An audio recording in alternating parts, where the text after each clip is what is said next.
아까 제가 여러분 성경 보면요, 예수님 태어났을 때 헤롯도 헤롯이라고 그러고, 저 예수님이 공생이 시작하시고 나서 대헤롯 죽고 난 다음에 뒤에 가면 또 헤롯이라고 하고, 헤롯이 진짜 등장을 많이 하거든요. 근데 이게 다 같은 인물이 아닙니다, 여러분. 자, 다 헤롯이라고 얘기를 하지만 이런 헤롯의 가계도가 있다는 거예요. 자, 그래서 안티파터는 아까 파르티안하고 하스몬 왕조 후손이 쳐들어와가지고 죽였던 사람이 데헤롯의 아버지 안티파터였고, 명실공히 유대인의 왕으로 해서 유대의 자신의 가문을 왕으로서 든든히 자리 잡게 한 사람이 바로 데헤롯이에요. 자, 데헤롯은 굉장히 정치가 경치력이 굉장히 좋았던 사람이라고 해요. 그래서 로마에도 굉장히 로마가 어떻게 하면 자기가 환심을 살 수 있는지 알았고, 그리고 또 특히나 이 사람이 지금 아킬레스건이 하나 있어요. 약점. 이 사람이 지금 유대 사람이에요? 아니에요? 헤롯. 어디 사람이라고 제가 아까 말씀드렸어요? 에돔 사람이라고 말씀드렸잖아요. 자기 정통이 아닌 거예요. 왕인데. 그러니까 유대인들의 환심을 사야겠죠. 자기가 왕으로서 계속 위치를 지키고 있으려면. 그래서 이 사람이 건축광이기도 했거든요. 그래서 예수님 계실 때 짓고 있었던 성전을 바로 이 데헤롯이 짓기 시작했어요. 이런 사람이었다라는 거. 그리고 데헤롯이 이런 남유다의 왕권을 강화시킨 사람, 자신의 가문의 왕권을 자리매김을 한 사람이다, 이렇게 생각하시면 될 것 같아요. 자, 이 사람이 BC 37년부터 예수님 오실 때까지 다스렸고요. 그리고 나서 이 데헤롯이 죽을 때요, 자기 자식들한테 땅을 골고루 나눠주고 죽었어요. 자, 보시면 여기 이 지역은 아켈라오, 여기 갈릴리 북쪽하고 베레아 지역은 안티파스, 그리고 동부 쪽하고 이두레 지역은 빌립, 이렇게 나눠주고 죽었거든요. 그래서 이때 등장하는 헤롯 왕은 분봉왕이에요.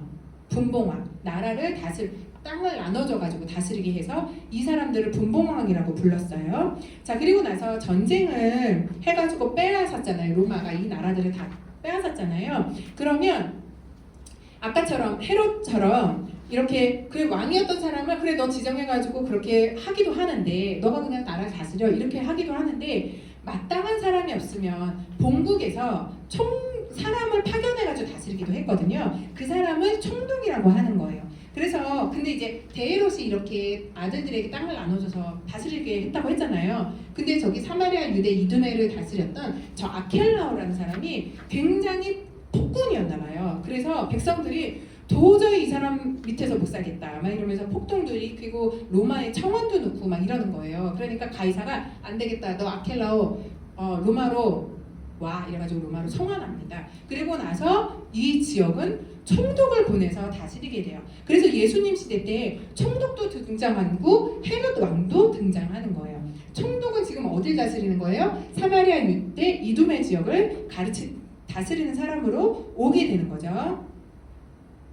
자, 그리고 나서 이렇게 유대가 로마 헤롯 왕의 지배를 받았지만 유대 공동체 속에는 나름대로 그들을 대표하는 대표 기관이 있었어요. 자, 바로 사내드린 공의회인데요. 유대인의 최고 자치 의결 기관이었습니다. 그래서 대제사장, 서기관, 바리새파, 사두개파 사람들이 그 유대를 대표하는 지도자들이 71명으로 구성된 기관이었고요. 사법적, 입법적, 그 다음에 행정적 기능까지 모두 갖추고 있는 그런 곳이었습니다. 그래서 이 사람들은 유대법, 율법으로만 그 법을 치리할 수 있었어요. 그래서 이 사람들이 죽일 수 있는 방법 뭐예요? 돌로 쳐서, 하나님을 욕되게 한 사람을 그냥 돌로 쳐 죽일 수 있었습니다. 그리고 이 사내들인 공의회는 최고의 기관인데 비해서 우리가 최고의 그 지도자도 있었거든요. 그 사람이 이제 대제사장인데, 유대 공동체가 신앙 공동체였기 때문에 대제사장이 최고 지도자가 된 거예요. 그리고 아까 말씀드렸던 100년의 그 독립국가였을 때 하스몬 왕조에서는 이 대제사장이 왕이 되기도 했거든요. 그래서 엄청난 실권을 가지고 있는 사람이었습니다. 자, 그런데 여러분, 대제사장 어느 지파에서 나와야 되는지 기억나세요? 어느 지파에서만 나올 수 있었어요? 레위인, 또 레위인 중에서도 누구 자손? 네, 아론의 자손. 레위 지파 중에서도 아론의 자손에서만 대제사장이 나올 수 있었는데, 자 이때만 해도 로마나 저런 헤롯 같은 사람들이 지도자들이 알게 된 거예요. 저 지도자 대제사장만 잘 구워 삶으면 유대를 통치하기가 좋겠어, 이렇게 생각한 거죠. 그래서 돈을 받고 임명하기도 했었거든요.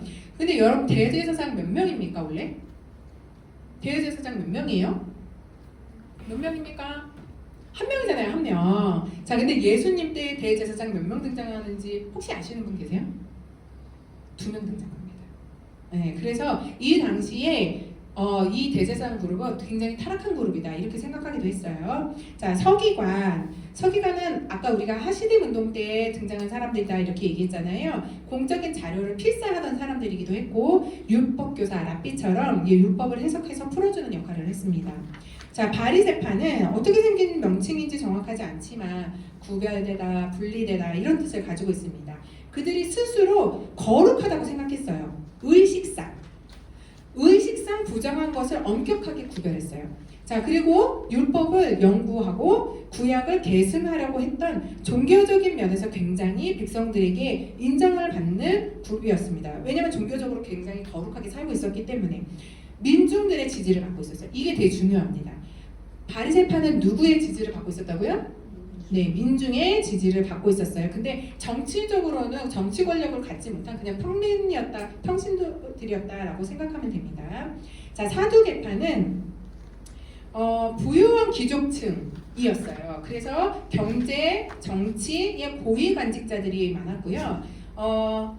유대교 안에서 제사장적 그런 귀족 집단을 형성했던 사람들이긴 한데, 종교적이라기보다는 세속적인 사회적 고위층에 속한 사람들이다, 이렇게 생각하시면 되겠어요. 그래서 바리새파 사람들하고 굉장히 반대 입장을 취했고, 그 다음에 이렇게 경쟁 관계에 있었는데, 이 사람들이 육체의 부활을 믿지 않았거든요. 그리고 천사와 영의 존재를 부인했어요. 그래서 헬레니즘을 숭상하고 철학자들하고 논쟁하는 걸 되게 좋아했고, 그래서 모세 오경만을 인정하던 사람들이었습니다.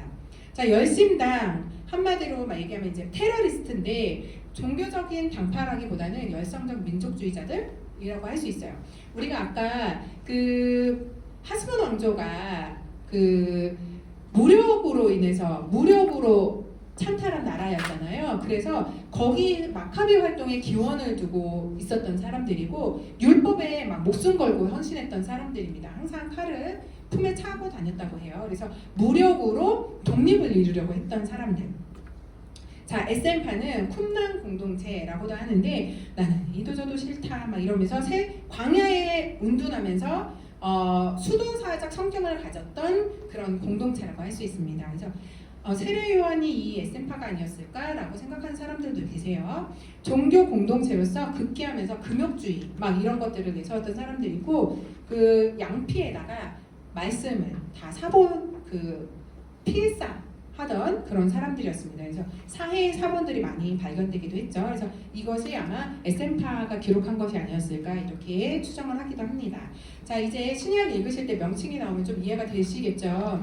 저는 바리새파, 사두개파 이러는 거 나오면 그냥 충돌한 유대인이구나, 이렇게만 생각했었거든요. 근데 그렇게 보지 마시고 이렇게 명칭들을 조금 알아두시면 나중에 바울 때에 가가지고 사두개파하고 바리새파가 막 싸웠거든요. 왜 싸웠는지 이해가 되세요. 이런 것들을 좀 이해해 두시면, 그래서 성경을 좀 더 깊이 있게 우리가 공부할 수 있을 것 같아요. 자, 그러면 구약은 우리가 페르시아에서 끝났잖아요. 자, 그럼 신약 시대에 페르시아에서 끝나고 무대 A, B 이렇게 있었던 거 기억나시죠? 그럼 신약에 나오는 사람들은 어디에 살고 있었나 우리 한번 볼 거예요. 자, 어쨌거나 팔레스타인 땅에 살고 있던 사람들이 있었어요. 이 사람들은 이제 포로 귀환에서 여기서 살고 있었던, 포로 귀환 와가지고 사마리아, 그 다음에 갈릴리, 유대 지방에 살고 있었던 사람들입니다. 그리고 그 언저리에 살고 있던 사람들이 있었어요. 주변 국가의 삶의 터전을 찾아서 갔던 사람들이 이렇게 있었고요. 세계를 떠돌아다니는 디아스포라 있잖아요. 저기 바벨론 땅, 팔레스타인 땅에서 포로 귀환할 때 오지 않은 사람들도 있었어요. 자, 그리고 그때에 노예로 있었기 때문에 강제로 저쪽 지금 투르키예 지역 신약에 가면 아시아 지역인데 그쪽으로 강제 이주시킨 사람들도 있었거든요. 그래서 그렇게 간 사람들도 있고 또 삶의 터전 나 진짜 여기서는 못 살겠다 막 이래가지고 자기의 삶의 터전을 찾아서 이동한 사람들도 있었겠죠. 자 여러분 우리가 그냥 이걸로만 보면 저렇게 살았구나 라고 생각할 수 있었지만 저 사람들은 저 시대에 포로로 살고 있었던 사람들이었습니다. 그래서 진짜 삶이 참 녹록치 않았을 거예요. 그리고 그들이 정말 그들의 역사는 엄청나게 참혹했습니다. 그런데 우리가 나중에 가셔서 보시면 바울 세대 때 바울이 선교 활동할 때요 어디를 가나 유대인들이 있었거든요. 네, 여러분 그들을 통해서 복음이 세계 땅끝까지 복음이 전해질 수 있었다는 거예요. 우리 그들의 삶은 참 참혹했지만 그럼에도 불구하고 복음을 전하시기 위해서 정말 선을 행하시고 끝까지 그들을 돌보시는 하나님의 일하심을 우리가 이거를 통해서 볼 수 있을 것 같아요. 자, 우리가 그러면 신약에는 어떤 성경 목록이 있는지 우리 한번 보겠습니다. 자, 보시면 복음서, 마태, 마가, 누가, 요한, 예수님의 행적을 나타내고요. 역사서입니다. 사도행전, 사도들의 행적을 기록하고 있어요. 역시 역사서입니다. 자, 바울 서신 13권이 있거든요. 바울의 편지, 그래서 서신서라고 저희는 부릅니다. 그리고 공동서신 8권도 있어요. 그래서 이건 역시 서신서. 자, 요한계시록은 서신서의 성격을 띠면서 계시의 성격을 띠고 있습니다. 자, 이렇게 역사서 5권, 바울서신 13권, 공동서신 8권, 계시록 1권, 그래서 27권으로 되어 있어요. 자, 그러면 우리가 구약을 목록 공부할 때 길이 있었거든요. 우리가 길 만들기를 했었는데 그 길이 뭐라 그랬어요?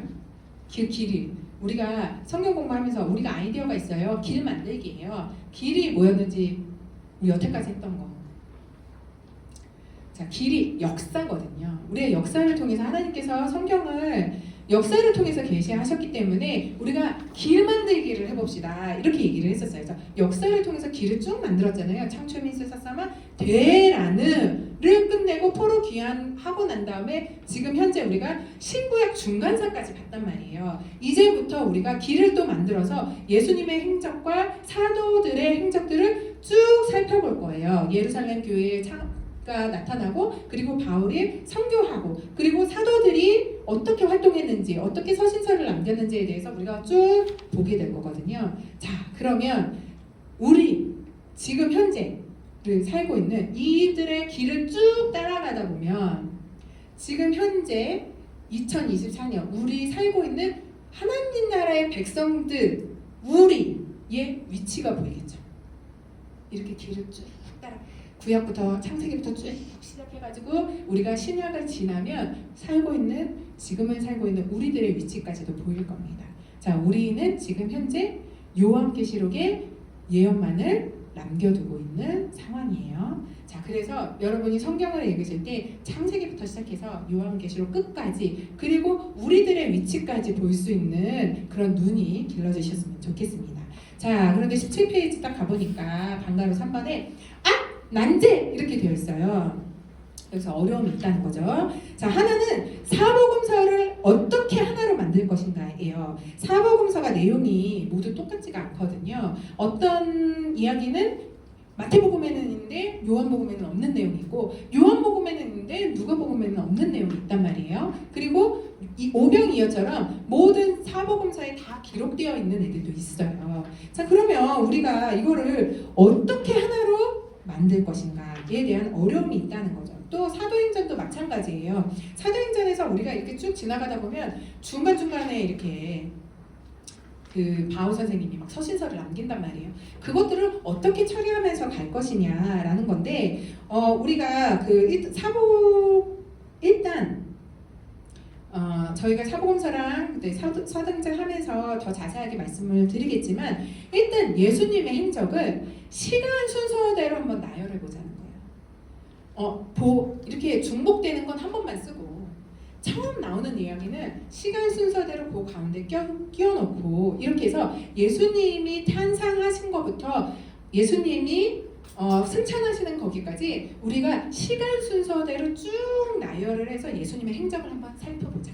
이거고요. 사도행전은 우리가 예전에 열왕기하 공부할 때 많은 예언자들이 막 나타났잖아요. 그래서 그 역사가 흘러가는 중간중간에 발생되었던 예언서들을 끼워서 읽었어요. 기억나시죠? 그랬던 것처럼 사도행전도 지나가는 그 역사 가운데 서신서가 어디에서 발생하는지를 찾아가지고 거기서 끼워가면서 읽자는 거예요. 이게 우리들의 아이디어라는, 이게 역사, 길을 만들자는 거죠. 그래야 길 끝에 현재 우리를 살아가고 있는, 현재를 살아가고 있는 우리들의 위치도 보일 테니까요. 자, 그래서 이제 그리고 서신서가, 여러분 서신서 되게 읽기 어렵지 않으세요? 이렇게 읽어야 이 서신서가 어떤 상황에서 발생했는지를 알아야 우리가 그 서신서를 읽을 수가 있어요. 그렇기 때문에 우리가 중간중간 역사 흐름 가운데 발생한 서신서를 읽어 나가도록 하겠습니다. 자, 이제 우리 마지막 4번 17페이지 보시면 신약을 이야기로 확개톨기가 남아 있습니다. 자, 우리가 구약도 이야기로 한번 꿰뚫었던 것처럼 그 신약도 구약 때처럼 확 꿰뚫어 볼게요. 자, 여기 보시면 갈릴리 나사렛에서 살고 있던 요셉과 마리아가 아구스도가 호적 정리를 하라 그러거든요. 그래가지고 호적 정리하러 베들레헴에 내려왔다가 예수님이 여기서 탄생하세요. 그런데 그들의 친족이었던 스가랴하고 엘리사벳 밑에서도 6개월 전에, 예수님 탄생하시기 6개월 전에 세례 요한이 탄생합니다. 네, 그것도 기억하시면 좋겠어요. 자, 그런데 데헤롯이 유아 살해 명령을 내리잖아요. 그래가지고 이집트로 도망가요. 망명 갔다가 데헤롯이 죽었다는 이야기를 듣고 다시 나사렛으로 돌아오십니다. 그래서 예수님께서 나사렛에서 30세까지 나사렛 사람으로 살게 되세요. 그리고 나서 30세쯤 되셨을 때에 자, 세례 요한 집회 장소 바로 요단 동편 땅이거든요. 베레아 땅. 이 땅에서 아주 회개 운동하고 말씀 운동 막 하고 세례 주고 막 이러면서 굉장히 센세이션하게 활동을 하고 있었어요. 그래서 예수님이 이 자리로 가셔가지고 세례를 받으세요. 여기 가셔서 세례 받으시고 여기서 40일 동안 금식 기도하시고 여기서 베드로, 안드레, 요한, 빌립, 나다나엘 5명의 제자를 먼저 만나십니다. 그리고 나서 첫 유월절 되셨을 때에 예수님이 여기에 있던 예루살렘으로 가세요. 첫 번째 유월절에. 그리고 가셔가지고 성전에서 자행되던 대제사장 그룹들의 그런 장사판을 다 뒤집어 엎으시는 사건이 일어나게 되거든요. 자, 이 일로 인해서 대제사장이 거기서 장사를 하고 있었는데 가가지고 예수님이 그걸 다 뒤집어 엎으셨단 말이에요. 그러니까 대제사장이 쟤 뭐야? 이런 생각이 들겠죠. 자, 그래서 이때 처음에 딱 드는 화두가 예수 그는 누구인가? 라는 화두가 딱 뜨게 돼요. 대제사장이나 그런 신앙의 리더들, 지도자들이 보면 쟤 뭐야? 쟤 뭔데 우리한테 저렇게 대들어? 이런 생각이 들잖아요. 자, 그런데 민중들이 보기에는 뭐지? 세례 요한 같은 선생님인가? 이런 생각이 드는 거죠. 그리고 나서 이 유대 지역에서 8개월 동안 활동을 하게 되세요. 자, 그런데 8개월 동안 활동을 하는 동안 바리새파 사람들이 예수님을 이렇게 쳐다보거든요. 쟤 뭘까? 이렇게 쳐다보고 있었는데 보니까 이때 8개월 동안 활동하시면서 세례 요한의 제자들도 전부 다 인수하시거든요. 예수님이. 그걸 보면서 안 되겠다. 예수 우리 적인데? 이렇게 결정을 하게 돼요. 그러니까 예수님이 갈릴리로 이동하시게 됩니다. 자, 갈릴리. 자, 먼저는 저기 보시면 나사렛 먼저 가시고요. 나사렛 분이시잖아요. 그래서 나사렛으로 갔다가 가버나움으로 이사 가세요. 그래서 이사 가셔서 저기를 본부를 두고 갈릴리에서 본격적으로 활동을 하시게 되는 거죠. 자, 이때 그러면서 그 처음에 만났던 베드로, 요한, 빌립, 나다나엘, 안드레, 이 5명이 갈릴리 사람이었거든요. 그래서 예수님께서 갈릴리에서 활동을 하시면서 또 그 제자들도 세워가시는 그런 이야기가 나와요. 그리고 나서 두 번째 유월절이 됐을 때 예수님이 갈릴리를 떠나가지고 다시 예루살렘으로 오세요. 자, 예루살렘으로 오셨을 때에 그때 성전 옆에 베데스다 연못이라는 곳이 있었어요. 근데 베데스다 연못에 38년 된 중풍병자가 있었거든요. 그거를 고치셨는데 그날이 안식일이었어요. 그래서 안식일 논장이 대두가 되게 되고요. 바리새파 사람들이나 대제사장 그룹에서 안 되겠다, 예수 죽이자, 이렇게 결정을 하게 됩니다. 그래서 예수님이 다시 갈릴리로 가세요. 자, 다 갈릴리로 오셔서 두 번째 유월절 지나서 예수님이 12명의 제자를 확정하세요. 그리고 나서 산상수훈을 베푸시거든요. 왜 여기서 산상수훈 베푸시는지 궁금하시죠? 네, 저희 공부할 거예요. 자, 그리고 나서 본격적으로 예수님께서 세 번째 유월절 지난 초막절 때까지 여기서 활동을 하시는데, 예수님의 공생이 몇 년인지 혹시 아시는 분 계세요? 예수님 공생이 몇 년이에요? 3년이잖아요. 이때 갈릴리에 오셔가지고 예수님이 1년 반 동안 활동하시거든요. 갈릴리 사역하세요. 이걸 갈릴리 2차 사역이라고 하는데, 3년의 공생애 동안 지금 오셔가지고 예루살렘 가지 않으시고 1년 반 동안 갈릴리에 계시거든요.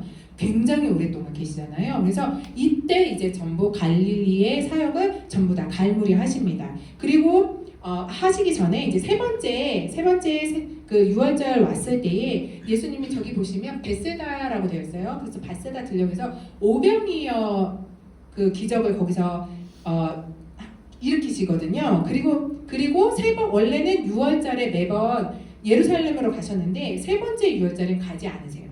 그리고 베세다 들녘에서 오병이어 기적을 일으키시는 거죠. 근데 그쯤에서 세례 요한이 참수당합니다. 참수당하는 사건이 일어나요. 그리고 이때에 1년 반 동안 예수님 여기 계실 때 있잖아요. 유대 지역에서 지도자들이 사람을 계속 파견해요. 그래서 예수님을 계속 감시하게 하거든요. 그리고 그분의 사역을 계속 방해하고 이런 일들이 계속 일어납니다. 그리고 나서 세 번째 유월절 지나고 나서는 예수님이 이제는 더 이상 대중으로 사역을 안 하시고 갈릴리에서 이제 제자들만 데리고 조용한데, 저기 보시면 막 두로라든지 저 윗지방 막 다니시면서 예수님이 제자 훈련에만 힘쓰세요. 그러시다가 가이사랴 빌립보라고 보이시죠? 저 지역에 가가지고 예수님께서 중대한 발표를 하세요. 뭐냐면 이제 1년 6개월 동안 갈릴리에 있었잖아요. 근데 제자들이 다 우리 예수님 예루살렘 언제 가시지? 이런 생각을 했었단 말이에요. 왜냐면 예루살렘이 이스라엘 전체 지역의 중심지예요. 그러니까 내가 따르는 지도자가 거기 가서 활동하면 좋잖아요. 거기서 혁명을 일으키셨으면 좋겠잖아. 나라를 되찾으면 좋겠잖아요. 그런 생각을 막 하고 있었는데 예수님께서 그러세요. 나 이제 드디어 예루살렘으로 간다. 이러시는 거예요. 너무 좋았겠죠, 제자들이. 근데 예수님이 그러시는 거예요. 근데 내가 예루살렘 가면 죽게 될 거야. 그리고 3일 만에 부활하게 될 거야. 그걸 우리는 보통 순환고지라고 하는데 거기서 첫 번째 순환고지를 말씀하세요. 자, 그리고 나서 예수님께서 드디어 이제 오랜 동안 갈릴리 사역을 마무리하시고 예루살렘으로 오시게 되는 거예요. 자, 저 초록색 지역 성전입니다.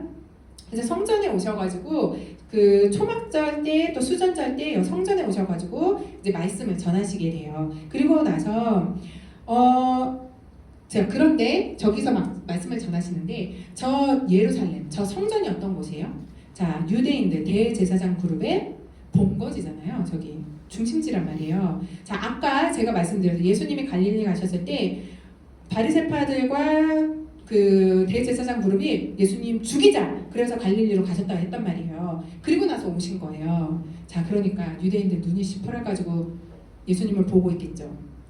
언제 잡아서 죽여야 되나 이런 생각이 들 거 아니에요. 그래서 그렇게 예수님 때문에 예루살렘이 굉장히 긴장되어 있는 것을 우리가 볼 수 있어요. 자, 이후에 예수님께서 여기 베레아 지역, 세례 요한 집회 장소였던 이 지역에 가셔서 석 달 동안 사역하세요. 석 달 동안 사역하시면서 말씀도 전하시고, 그리고 설교도 하시고, 비유도 막 베푸시고, 사람들도 치료하시고 이러시면서 여기서 석 달 동안 사역을 하시는데, 그리고 나서 마지막 다시 예루살렘으로 들어오시게 돼요. 자, 그런데 이제부터는 예수님께서 6월절쯤 돼가지고 지키시기 위해서 이제 일요일날 예루살렘으로 입성을 하시는데, 이번엔 그냥 들어오시는 게 아니에요. 자, 어린 낙이 타고 전쟁에서 승리한 장군처럼 빵빠레 퍼레이드를 일으키시면서 들어오시면 호산나 호산나 막 이러면서 입성하시거든요. 자, 그런데 이때가 일요일이었어요. 일요일. 지금부터는 날짜별로. 지금 일요일인데 금요일 날 예수님이 십자가에 처형되시거든요. 그래서 지금부터는 날짜별로 월요일, 화요일, 수요일 이렇게 쪼개가면서 저희들이 말씀을 보게 될 거예요. 자, 그리고 나서 예수님께서 예루살렘 들어오시고 나서요. 제일 먼저 하셨던 일이 첫 번째 유월절에 예수님이 성전 가셔가지고 장사판 다 뒤엎으셨잖아요. 그랬던 것처럼 예수님이 또 한 번 여기서 장사치들을 다 내쫓는 일을 하시게 돼요. 그리고 화요일 날 일요일날 들어오셨잖아요. 화요일날 저녁 오전에 그동안 이 지도자 유대인 지도자들이 있었을 거 아니에요. 신앙 지도자, 뭐 바리새파들도 있었을 거고 그 사람들이 예수님을 찾아와요. 그래서 신학적으로 예수님하고 논쟁을 하게 되거든요. 근데 그 논쟁에서 예수님께서 그 신학 그 리더들을 KOP 시키시는 사건이 일어납니다. 그리고 나서 저녁에 예수님이 제자들을 데리고 저기 감난산으로 가세요. 감난산 거기 앉으셔가지고 종말에 대한 예언을 하십니다. 저 감난산 가셔가지고요. 그리고 나서 목요일 밤에 저 밑에 다락방 보이시죠? 다락방 모여가지고 성찬을 하시는 거예요. 그리고 다락방 강론도 하시고 다락방에서 나오시면서 포도나무 보고 포도나무 강론도 하세요. 그리고 겟세마네 동산으로 가십니다. 저 오른쪽 끝에 가셔가지고 거기서 대제사장적 기도를 하시는 거죠. 자기 사람들을 하나님께 맡기는 그런 기도를 하시게 됩니다. 그리고 나서 여기서 이제 예수님이 대적들인 종교 세력 그리고 대제사장 그룹의 일당들에게 체포되세요. 그리고 나서 예수님이 이제 그들에게 재판을 받으시는데 자, 맨 먼저 저기 안나스 관저로 가게 돼요. 그리고 가이바 관저로 가게 됩니다. 아, 안 되겠어. 예수를 우리 본디오 빌라도에게 보내서 심판을 받게 해야 될 것 같아. 자, 안토니오 요새로 보냅니다. 그리고 안토니오가 보니까 뭐야? 예수 갈릴리 사람이었어? 자, 헤롯한테 보내. 그래가지고 헤롯 안티바 왕궁에 다시 오게 돼요. 그리고 나서 헤롯이 하다 보니까 안 되겠네. 그냥 본디오 빌라도에게 보내야 되겠어. 그래서 다시 안토니오 요새를 보내야 돼요. 예수님 잡고 나서 밤새도록 예수님을 끌고 다니면서 신문을 하게 됩니다. 그리고 나서 마지막에 안토니 요새에서 본디오 빌라도에게 의해서 사형을 언도 받으세요. 자, 그리고 로마 정치범으로 유대인의 왕이라는 타이틀을 가지고 제목으로 십자가에 처형되시게 됩니다. 자, 그러나 예수님께서 사흘 만에 부활하시죠. 자, 부활하신 날 예수님이 제자들에게 3번 나타나시거든요. 맨 처음에 무덤에서 한번 나타나시고 엠마오로 가던 제자들에게 한번 나타나시고 그리고 나서 그날 밤 제자들이 모여있던 곳에 나타나시는데 자, 여러분 그때 제자들을 생각해 보셔야 돼요. 3년 동안 리더로 믿고 예수님을 쫓아다녔어요. 자, 우리 예수님 진짜 왕이시구나 라는 생각이 들면서 이분이 독립을 시키실 거야. 이스라엘 회복을 하실 거야 라고 하면서 예수님을 쫓아다녔단 말이에요. 근데 예수님이 죽으신 거예요. 십자가에 달려 죽으셨어요. 그래서 제자들이 다 흩어졌었거든요. 그러다가 자기들끼리 모여있는 거예요. 일단 겁도 나겠죠. 우리까지 쫓아올까봐. 그리고 지금 내가 이게 3년 동안 뭐 한 짓인가 이런 생각이 들 거 아니에요. 그래서 시리에 빠져 있었단 말이에요. 근데 그때에 예수님이 그 제자들을 찾아가세요. 제자들을 찾아가셔서 유언 강론에서 했던 얘기들을 다시 한번 확인시켜 주시면서 뭐라 그러냐면 너희들 여기 머물면서 성령을 기다려라.